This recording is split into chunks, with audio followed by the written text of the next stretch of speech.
नमस्कार दोस्तों, मैं हूं प्रियेश। अक्सर मैंने देखा यहाँ पर लोग आकर इमोशनल हो जाते हैं, मैं तो कॉन्शियस हो जाता हूँ, इसलिए मैं इसको हमेशा साथ लेकर चलता हूँ।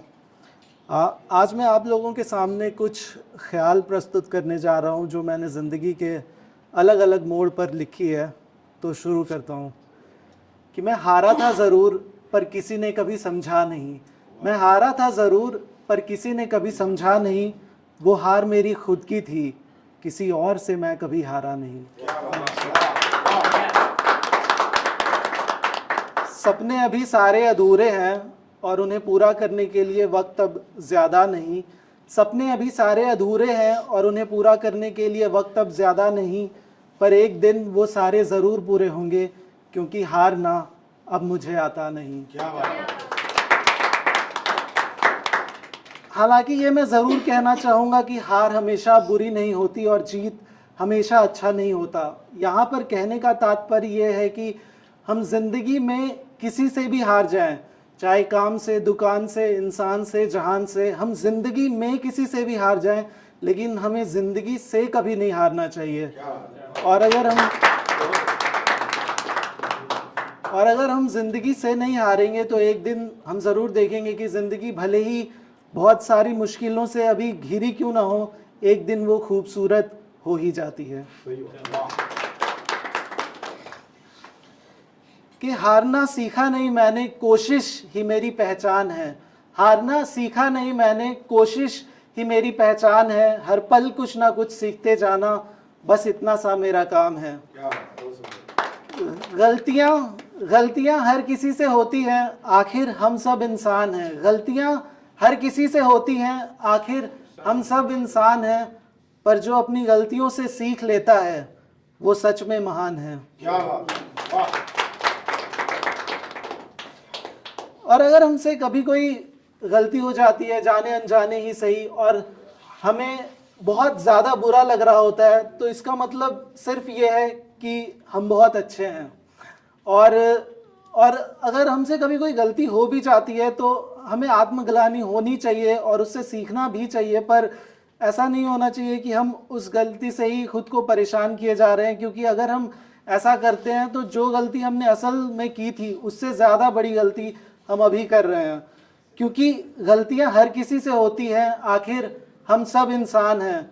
लेकिन जो अपनी गलतियों से सीख लेता है वो सच में महान है। कुछ पाकर खुद को ऊंचा और दूसरों को नीचा समझ लेना, ये कैसा अभिमान है।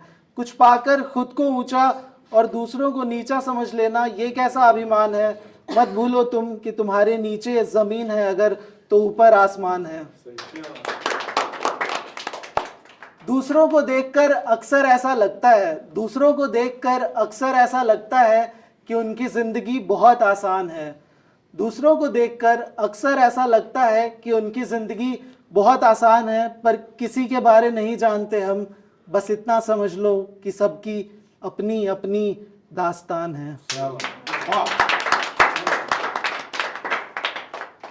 अब मैंने शुरू में आपसे कहा था कि ये ख्याल जो मैं आपके सामने रख रहा हूँ, ये ज़िंदगी के कई मोड़ पर मैंने लिखे हैं। तो ऐसा तो हो ही नहीं सकता कि कोई मोड़ प्यार का ना हो। तो कुछ उस संदर्भ में मैं प्रस्तुत करता हूं कि कुछ बताना जरूरी था उससे, इसलिए कई बार कॉल किया। कुछ बताना जरूरी था उससे, इसलिए कई बार कॉल किया। कोई और बात थोड़ी थी, मैं हारा अपनी वजह से था, पर पता नहीं क्यों उसे ऐसा लगा कि वो मेरी कमजोरी थी। अब कैसे बताऊं उसे कि मेरी जिंदगी की हर एक लड़ाई में वो कितनी जरूरी थी। कैसे बताऊं उसे कि ज़िंदगी की हर एक लड़ाई में वो कितनी ज़रूरी थी। सब कुछ अचानक से ख़त्म हो गया, और अगर कुछ बचा रह गया हमारे बीच तो वो कई मीलों की दूरी थी। क्या बात है।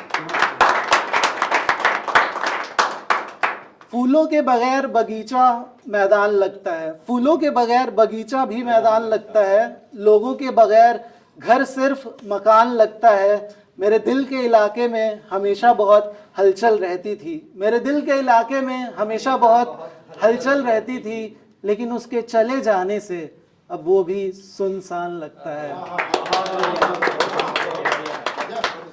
मेरे दोस्त कहते हैं कि भूल जा उसे, हाँ शायद उन्हें ये आसान लगता है। मेरे दोस्त कहते हैं कि भूल जाओ उसे, शायद उन्हें ये आसान लगता है। वो सिर्फ काम में ईमानदारी की बात करते हैं, पर यार मैं उन्हें बताना चाहता हूँ कि प्यार में भी ईमान लगता है।